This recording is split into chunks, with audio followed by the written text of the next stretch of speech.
नया टॉपिक शुरू करते हैं। Accounting for bonus issue. Accounting for bonus issue, जिसको इशू ऑफ बोनस शेयर्स भी बोलते हैं। सबसे पहले तो क्वेश्चन राइज होता है कि ये बोनस शेयर्स क्या होते हैं। तो बोनस शेयर्स को डिफाइन करने के लिए सबसे पहले आपको बोनस का पता होना चाहिए। बोनस होता क्या है? आपने कई बार सुना होगा जी, दिवाली पे बोनस दे दिया। तो ये जो बोनस, सिंपल वर्ड्स में अगर कहूं तो bonus is a financial compensation. Bonus is a financial compensation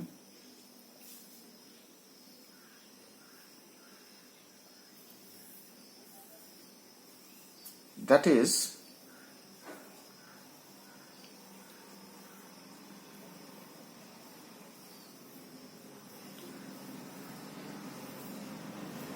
beyond the normal payment। ठीक है, अगर मैं इसको बिल्कुल सिंपल वर्ड्स में कहूं तो एक तरह से ना, ये एम्प्लॉइज को कंपनी के द्वारा एक रिवार्ड दिया जाता है कि जी आपने बहुत अच्छा काम किया है और इस वजह से हम आपको दिवाली पे कंपनसेशन, आपकी वजह से हमारी कमाई बहुत ज्यादा हुई है, तो दैट इज अ रिवार्ड। और रिवार्ड कैसे होगा? मॉनेटरी पेमेंट से। That is with the help of monetary payment. तो अब इसका मतलब है कि रिवार्ड दिया जा रहा है, मॉनेटरी पेमेंट है, क्योंकि आपकी एफर्ट की वजह से कंपनी इधर चली गई, तो ये एम्प्लॉइज को पे किया जाता है, एक्स्ट्रा अमाउंट पे किया जाता है, कंपनी के ऊपर एक बर्डन पड़ जाता है। अच्छा, अब हमने क्या किया कि बोनस के साथ क्या ऐड कर दिया? शेयर्स। तो ये बोनस शेयर्स फिर क्या हुए? देखो, बोनस शेयर्स का मतलब दोबारा से अगर मैं कहूं तो ये हो गया जी हमारा बोनस। अब आपको पता है कि बोनस क्या होता है, लेकिन bonus in the form of shares to existing share holders. अब हमको शेयर होल्डर्स को कैश ना दे करके एक तरह से शेयर्स दे रहे हैं, तो उसी को हम क्या बोल देंगे? Bonus shares. अच्छा, अब हमें क्या है कि बोनस की हेल्प तो सिर्फ किस लिए ली? हमने सिर्फ ली बोनस शेयर्स तक जाने के लिए, तो हम बोनस की तरफ को तो जाएंगे ही नहीं। और इसका मतलब क्या हुआ कि बोनस शेयर्स जो दिए जाते हैं, these are payable to existing share holders. Existing share holders. और एक और बता देता हूं कि जनरली प्रो राटा बेसिस के ऊपर दिए जाते हैं, जैसे कई बार 2:1, 3:2। मैं आगे बात करूंगा आपसे, तो उसका मतलब क्या होता है वो भी हम आपसे बाद में डिस्कस करेंगे। उसके बाद एक और आ गया, यहां जब भी हम बोनस देंगे तो ये फ्री ऑफ कॉस्ट होगा। शेयर्स तो दे देंगे, लेकिन शेयर होल्डर्स से कुछ भी नहीं लेंगे, तो फ्री ऑफ कॉस्ट हुआ। क्योंकि यहां भी हमने क्या कहा? मॉनेटरी पेमेंट है, बियॉन्ड द नॉर्मल पेमेंट। जो सैलरी दी जा रही है उसके अलावा, मान लीजिए अगर हम 12 महीने की सैलरी बोलते हैं, हम 13 महीने की सैलरी देंगे जी, 1 महीना आपको बोनस दे रहे हैं। तो वैसे ही हमारे पास भी यहां क्या है? फ्री ऑफ कॉस्ट दिए जाएंगे। अब अगर आपको मैं इसके पीछे की बैकग्राउंड बताऊं कि है क्या चीज है, तो चलिए, बोनस शेयर्स को मैं बोनस शेयर्स ना बोल करके इसको मैं बोलूंगा, और नीचे आ जाते हैं, ये that is capitalisation of profit. कौन सा प्रॉफिट? दो तरह के प्रॉफिट होते हैं, capital profit and revenue profit. तो मैं कहूंगा कैपिटलाइजेशन ऑफ द प्रॉफिट। आपको पता है कि एक कैपिटलाइजेशन ऑफ द प्रॉफिट और वो भी रेवेन्यू नेचर का प्रॉफिट। अच्छा, रेवेन्यू नेचर का प्रॉफिट है तो रेवेन्यू नेचर में कौन सा प्रॉफिट? चलो आगे बढ़ते हैं। रेवेन्यू नेचर में इसका मतलब है realised profit, that is known as realised profit. Realised profit में क्या हुआ? अरे सिंपल सी बात होगी कि जब आप एसेट को रीवैल्यू करते हैं और रीवैल्यू करने के बाद आपके पास अगर कोई प्रॉफिट्स आ जाते हैं तो वो प्रॉफिट्स इसमें इंक्लूड नहीं होंगे। It means revaluation of the asset से अगर आपको कोई प्रॉफिट आते हैं तो उसको इनकार है, वो यहां पे नहीं आएंगे। अब आप बोलेंगे रियलाइज प्रॉफिट में कौन सा प्रॉफिट आएगा? तो देखिए इसमें भी अगर आगे बढ़े तो रेवेन्यू प्रॉफिट। अब आप बोलेंगे रेवेन्यू प्रॉफिट का मतलब क्या होता है? अरे रेवेन्यू प्रॉफिट का मतलब होता है फ्री रिजर्व्स। अच्छा, अब आप बोलेंगे ये जी फ्री रिजर्व्स क्या होते हैं? अरे सिंपल है, available for distribution in the form of dividend, in the form of dividend. जो अपने शेयर होल्डर को डिविडेंड बांटने के लिए जो पैसा रखा होता है उसी को हम क्या बोलते हैं? Free reserve. उसी को हम क्या बोलते हैं? Availability of distribution. उसी को हम क्या बोलते हैं? Revenue profit. और वही रेवेन्यू प्रॉफिट क्या बन जाता है आपका? Realised profit. और उसके बाद इसमें से और कौन आएगा? कैपिटल प्रॉफिट या कैपिटल रिजर्व्स, कैपिटल रिजर्व या कैपिटल प्रॉफिट, कैपिटल प्रॉफिट। वो भी कौन सा होगा? That is also realised. ये आ गया जी जब रीवैल्यूएशन ऑफ एसेट्स करते हैं, यहां होती है रीवैल्यूएशन ऑफ एसेट्स, वो वाला यहां पे इंक्लूड नहीं होगा। और कौन सा है जी? सिक्योरिटीज प्रीमियम रिजर्व पढ़ा था हमने, सिक्योरिटी प्रीमियम का जो बैलेंस होता है वो यहां पे है। अच्छा, अब अगर आप देखें जब आप एक बैलेंस शीट बनाते हैं तो बैलेंस शीट में यहां पे क्या होता है? शेयर कैपिटल, और उसके नीचे क्या होता है? Reserve and surplus. आपको पता है मैंने एक जगह जानबूझ करके जब हम बैलेंस शीट बना रहे तो मैंने रिजर्व एंड सरप्लस कहा था और वहां बोला था कि ओहो रिजर्व एंड सरप्लस तो है ही नहीं। ये जो रिजर्व एंड सरप्लस है किसका पैसा है? ये भी तो प्रॉफिट में से ट्रांसफर हुआ ना। यहाँ पे जब प्रॉफिट से ट्रांसफर हुआ तो वो भी किसका पैसा होता है? शेयर होल्डर का ही पैसा होता है। बस इतना सा ध्यान रखिए, ये पैसा भी शेयर होल्डर्स का ही है। सबसे बड़ा क्लेम किसका? इसके ऊपर शेयर होल्डर का क्लेम है। तो इस तरह से हमारे पास रिजर्व एंड सरप्लस। तो दोबारा से हम बोलते हैं कि bonus shares, bonus in the form of shares to existing share holders, pro rata basis पे दिए जाएंगे और फ्री ऑफ कॉस्ट दिए जाएंगे। तो मैंने कहा कि बोनस शेयर यहां से भूल जाइए फिलहाल। बोनस शेयर का मतलब होता है capitalisation of profit. Capitalisation of profit means reserve and surplus से इसका क्या बना देना हमने? शेयर कैपिटल बना देनी। लेकिन कैपिटलाइजेशन प्रॉफिट कौन से वाले? रेवेन्यू। और रेवेन्यू में कौन से? जो रियलाइज प्रॉफिट है। रियलाइज प्रॉफिट में कौन से होते हैं? एक रेवेन्यू प्रॉफिट होता है, एक कैपिटलाइज रिजर्व्स होते हैं और एक सिक्योरिटी प्रीमियम होता है। अच्छा, यहां तक बात क्लियर है जी।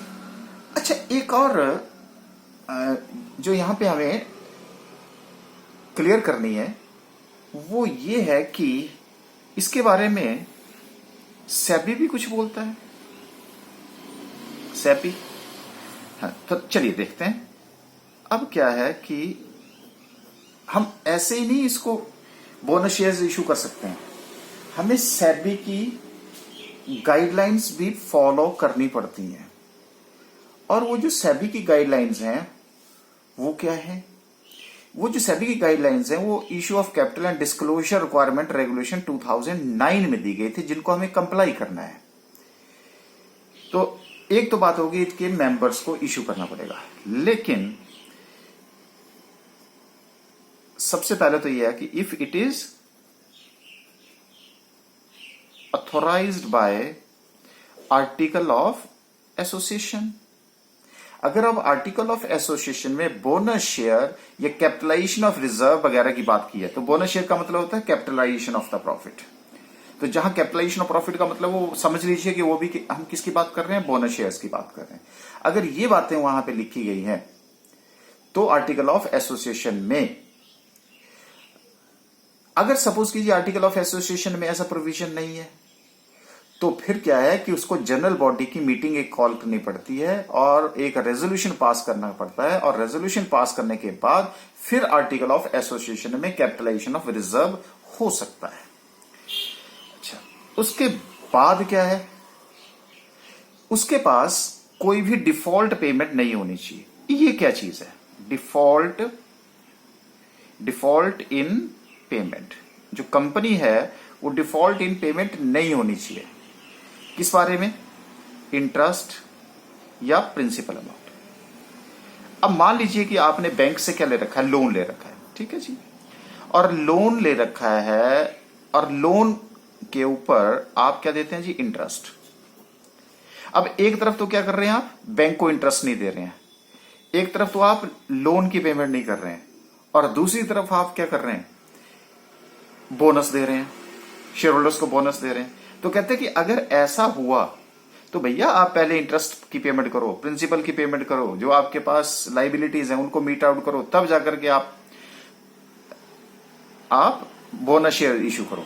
कहता अगर ऐसी कंडीशन में है तो जितनी भी डेट सिक्योरिटीज हैं, फिक्स डिपॉजिट्स हैं, डेट सिक्योरिटीज हैं, अगर ऐसा है तो उस केस में भी अगर आपका डिफॉल्ट है, कंपनी का डिफॉल्ट है, तो आप शेयर्स, बोनस शेयर जो हो इशू नहीं कर सकते। ये भी बात क्लियर होगी। अच्छा, उसके बाद उसने क्या कहा, सी के पास, कि जितनी भी स्टैच्यूटरी ड्यूज हैं इंप्लॉइज के, स्टैच्यूटरी ड्यूज टू इंप्लॉइज, आप इंप्लॉइज के वेलफेयर के लिए जैसे प्रोविडेंट फंड है, कंट्रीब्यूशन है, ग्रेचुटी है, बोनस है, अगर मान लीजिए कि आप डिफॉल्ट कर रहे हैं, उनको पेमेंट नहीं कर रहे हैं, और उधर आप बोनस शेयर इशू कर रहे हैं, तो भी आप बोनस शेयर्स इशू नहीं कर सकते। भाई पहले इनकी पेमेंट क्लियर करो ना, तब जाकर के। और एक और बात आपसे कह दूं कि शेयर्स जो है वो पार्टली पेड अप नहीं होने चाहिए, पार्टली पेड अप शेयर्स नहीं होने चाहिए। अब तो आपको पता है, हमने तभी आपसे थ्योरी में डिस्कस किया था इश्यू ऑफ शेयर्स में, partly and fully paid up share. तो सिंपल सी बात है कि क्या होने चाहिए? फुली पेड अप शेयर्स होने चाहिए। अच्छा, कई बार क्या होता है कि आप पार्टली पेड अप शेयर्स हैं, फुली पेड अप शेयर हैं, तो सबसे पहले क्या करो भाई, उनको फुली पेड अप शेयर्स में कन्वर्ट कर दो, फिर बोनस शेयर्स इशू कर दो। अब जैसे मान लीजिए कि आपने एप्लीकेशन अलॉटमेंट फर्स्ट कॉल, ये एप्लीकेशन है, अलॉटमेंट है, फर्स्ट कॉल है, सेकंड कॉल है, तो ये पैसा मंगवा लिए, ये पैसा मंगवा लिए, ये पैसा मंगवा लिए, ये अभी तक नहीं मंगवाया, तो इसको हम क्या बोलेंगे? Partly paid up. तो फुली पेड अप तब होगा जब आप सेकंड जो लास्ट इंस्टॉलमेंट है उसको भी मंगवा लेंगे, तभी वो फुली पेड अप होगा। तो सबसे पहले इसको मंगवा लीजिएगा। तो कई बार क्वेश्चन में ऐसा होता है, फिर वो फुली पेड अप बन जाएंगे, जब फुली पेड बन जाएंगे तो फिर बोनस शेयर्स की फॉर्मेलिटीज आप शुरू कर दीजिएगा, वो कंप्लीट कर दीजिएगा। तो ये आपको, मैं नहीं कह रहा हूं, ये कौन कह रहा है जी?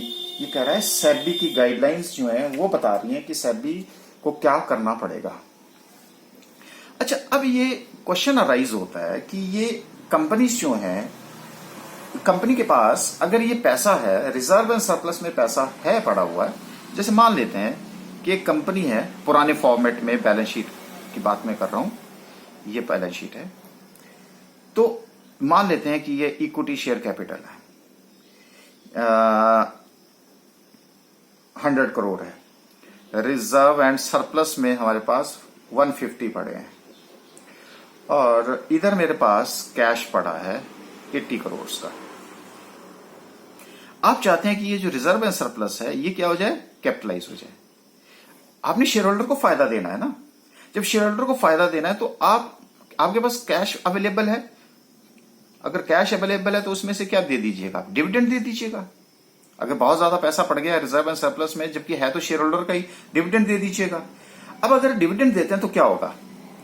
शेयर होल्डर का फायदा होगा, लेकिन फिर भी आप 20 देंगे, 20%, 30%, 50%, 60%, 80%, मान लीजिए कि आपने 80% तक डिविडेंड दे दिया।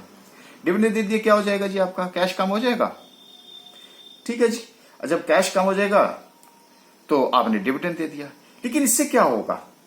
कंपनी तो चाहती है डिविडेंड को, शेयर होल्डर को भी बेनिफिट हो रहा है और वो बोनस शेयर ना इश्यू करके आए। लेकिन आपको ध्यान होगा कि जब हम अगर मान लीजिए कि एक साल में आपने 60% डिविडेंड दे दिया तो क्या होगा, कंपनी की उस शेयर को परचेज करने के लिए बहुत सारे शेयर होल्डर्स आ जाएंगे।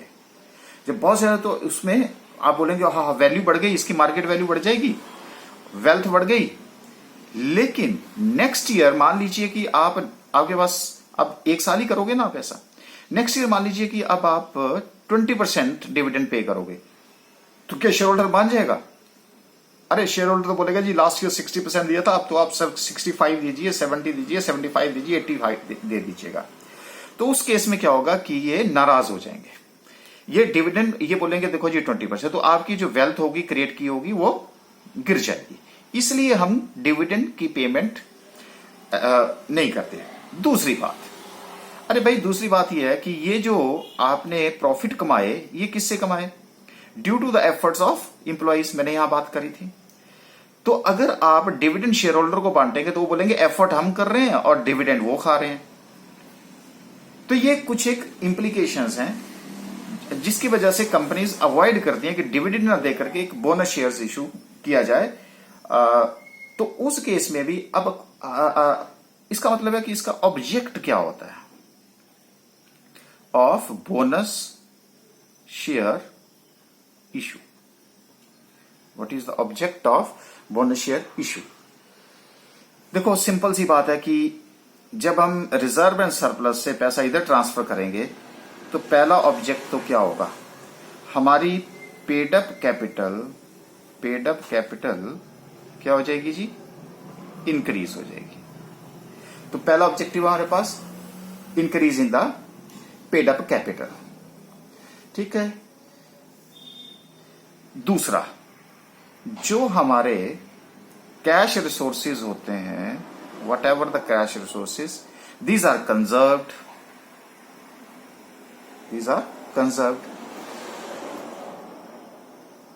अब मान लीजिए कि अगर आप एक कोई नया प्रोजेक्ट लगाना चाहते हैं तो नए प्रोजेक्ट के लिए जो पैसा आप रखना चाहते हैं तो उसमें क्या है कि आपकी जो कैपिटल बढ़ जाएगी।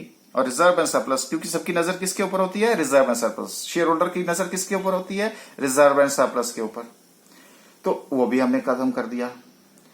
अच्छा, उसके बाद हम तीसरा, ये एक सिग्नल देता है कि कंपनी जो है, company is having good prospectus, क्योंकि मैंने आपको हिंट दिया कि जी ये कोशिश करेगी कि नया प्रोजेक्ट लगा रही है ये एक तरह से।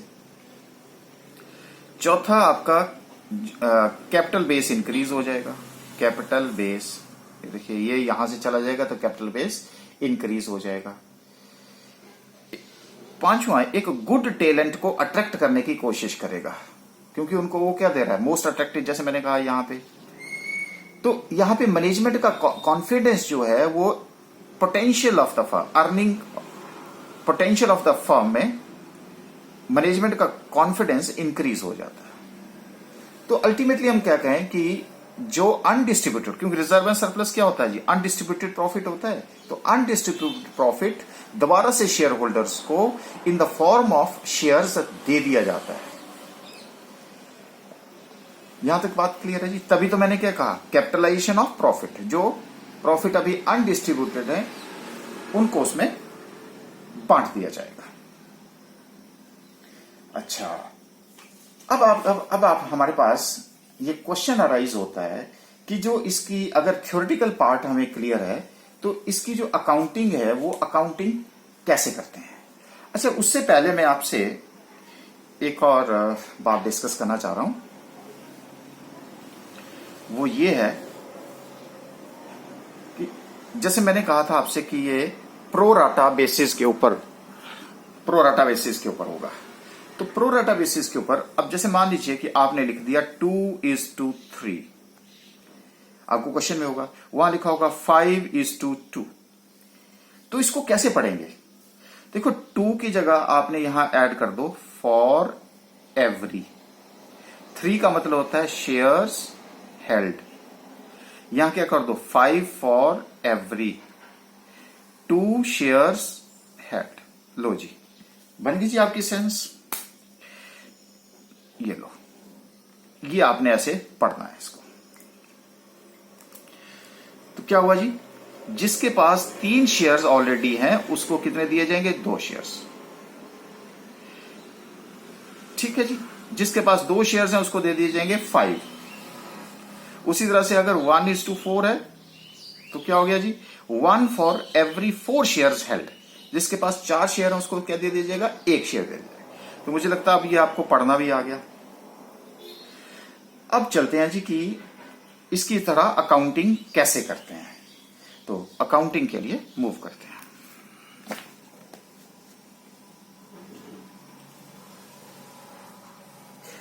अच्छा, एक ऐसा करते हैं कि एक बैलेंस शीट बनाते हैं पुराने फॉर्म में, बैलेंस शीट।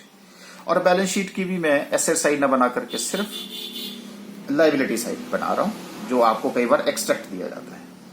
ये आपके पास ईएससी यानी कि equity share capital 40,000 shares at the rate of ₹10 is equal to 4 lakh rupees. अच्छा, एक आपको ये बता देता हूं, अभी लेट आएगा कैपिटल रिडम्पशन रिजर्व। ये भी कैपिटल नेचर का रिजर्व होता है, लेकिन ये कब आएगा ये लेट बताएंगे आपको, पर है ये कैपिटल नेचर का। कहां से क्रिएट होता है अभी आपको पता नहीं है। उसके बाद सिक्योरिटी प्रीमियम, ये भी हमने पढ़ा, अभी पढ़ा। सिक्योरिटी प्रीमियम में मान लेते हैं 30,000 रुपीज पड़े। उसी तरह से जनरल रिजर्व, जनरल रिजर्व में 1 लाख रुपए पड़ा है। और साथ में अब आपके पास प्रॉफिट एंड लॉस अकाउंट का जो बैलेंस है वो 5,000 है। आपको कहा जाता है कि 1:4 की रेशियो में आप बोनस शेयर्स दे दीजिएगा। ठीक है जी। अच्छा, आपको मैं इतना सा ये बता देता हूं कि अब जब बोनस शेयर इशू करने पड़ेंगे, जब भी बोनस शेयर्स इशू किए जाएंगे, तो सबसे पहले आपको बताया हमने कि क्या है, फ्री ऑफ कॉस्ट है। ठीक है जी। इसके लिए हम शेयर होल्डर से पैसा कभी नहीं लेते। तो जब नहीं लेते तो फिर कंपनी उसको पेमेंट कहां से करेगी? तो उसके लिए हमें सोर्स क्रिएट करने पड़ते हैं। और वो सोर्स कौन है अभी मैंने आपको बताया सिंपल वर्ड्स में। तो एक हमारे पास क्या था जी, फ्री रिजर्व, फ्री रिजर्व। दूसरा मैंने क्या बताया आपको, अब दूसरा सिक्योरिटी प्रीमियम, प्रीमियम। और अब मेरे पास तीसरा क्या आ गया जी, सीआरआर। अभी आपको नहीं पता, कैपिटल रिडम्पशन रिजर्व। लेकिन अब आपने क्या करना, 2013 के कंपनी एक्ट के अकॉर्डिंगली अगर आपको सोर्स जनरेट करना होगा तो सबसे पहले अगर आपके सीआरआर में पैसा पड़ा है तो वहां से यूटिलाइज करें, इशू के लिए ही इसका यूज होगा। तो सबसे पहले आपने किससे लेना, सीआरआर से। उसके बाद कहां से लेना, सिक्योरिटी प्रीमियम से। उसके बाद फ्री, क्योंकि फ्री रिजर्व क्या है, कहीं भी पैसा खर्च किया जा सकता है, उसके ऊपर कोई ईयर मार्क नहीं है। अगर ईयर मार्क नहीं है तो आपने 2013 के अकॉर्डिंगली इसको फॉलो करना है। अच्छा, अब आपको सबसे पहले तो कितने शेयर्स इशू करने हैं, लिखते हैं जी 4 लाख। तो अभी मैंने बताया जिसके पास 4 शेयर है उसको 1 देना है। ठीक है, तो बोनस शेयर्स इशू कितने हुए जी, 4 लाख वाले। एग्जिस्टिंग शेयर होल्डर है, एग्जिस्टिंग शेयर होल्डर है तो 4:1, 40,000 है। 40,000 जिसके पास 40,000 उसको 10,000 शेयर्स मिलेंगे। अगर 10,000 शेयर्स हैं तो एट द रेट ऑफ ₹10 यानी कि 1 लाख रुपए का आपको अरेंजमेंट करना है। अब अगर 1 लाख रुपए का अरेंजमेंट करना है तो उसको कहां से करेंगे, तो हम यहां से देखेंगे। तो कैपिटल रिडम्पशन रिजर्व में कितना पैसा पड़ा है जी, 50,000, पहला सोर्स आ गया जी। उसके बाद कितना पैसा पड़ा है, 30,000 किसमें पड़ा है, सिक्योरिटी प्रीमियम में पड़ा है। ठीक है, तो अभी हमें कितना है, 1 लाख लेना है।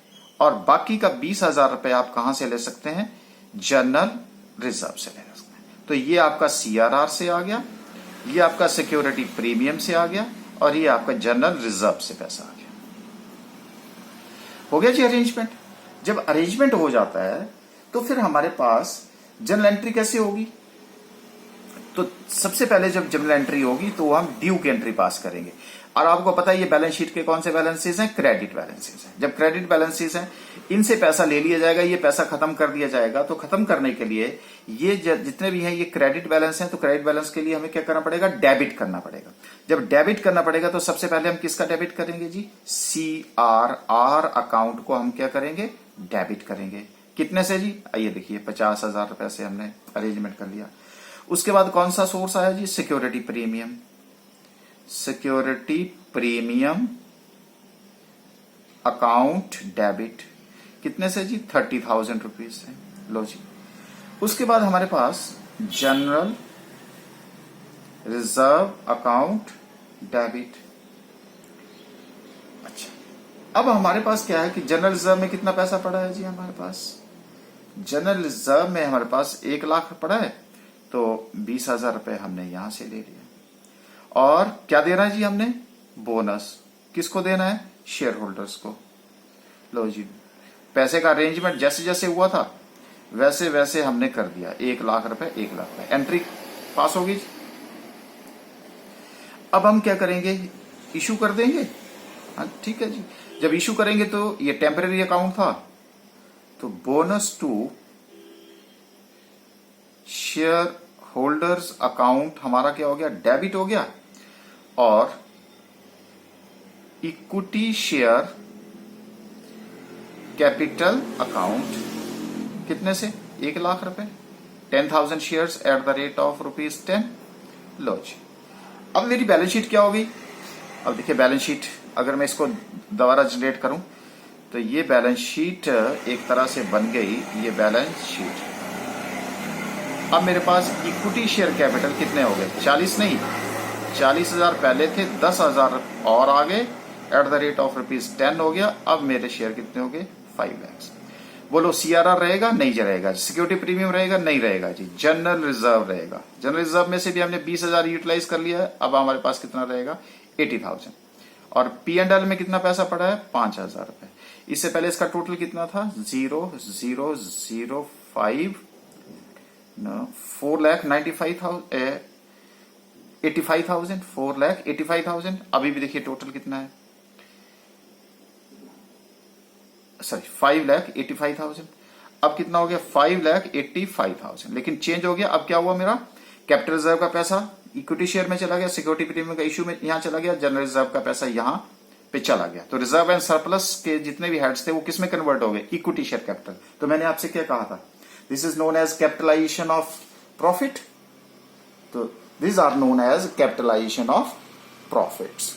तो दोबारा से अगर मैं आपको जो डिफरेंट पॉइंट्स हैं अगर वो बताऊं, तो वो पॉइंट्स जो इंपॉर्टेंट पॉइंट्स आपके सामने आए वो क्या क्या आए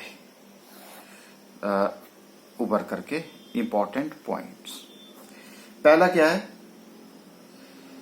फुली पेड अप शेयर होने चाहिए। फुली पेड अप शेयर होने चाहिए, तभी आपका बोनस इशू शेयर होगा। अगर पार्टली है तो पहले उनको किस में कन्वर्ट करो? फुली पेड में करो। और एक और बात बताया कि वो प्रो राटा होने चाहिए। तो प्रो राटा का मतलब 1:1 से ज्यादा होने चाहिए। तीसरा, CRR को, कैपिटल रिडम्पशन रिजर्व को आपने पहले यूज करना है।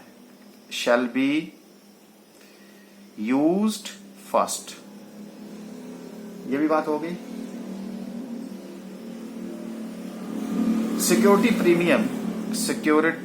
प्रीमियम का जो पैसा है वो कैश में नहीं होना चाहिए। वो उसका पैसा बोनस शेयर में इशू नहीं होना होगा। पांचवा, वो जो बोनस शेयर्स हैं वो इन ल्यू ऑफ डिविडेंड इशू नहीं होने चाहिए कि जी डिविडेंड दे देते हैं और डिविडेंड के बदले में, तो ऐसा नहीं होगा। छठा, कोई भी इशू बोनस शेयर्स का रीवैल्यूएशन ऑफ एसेट से नहीं होगा।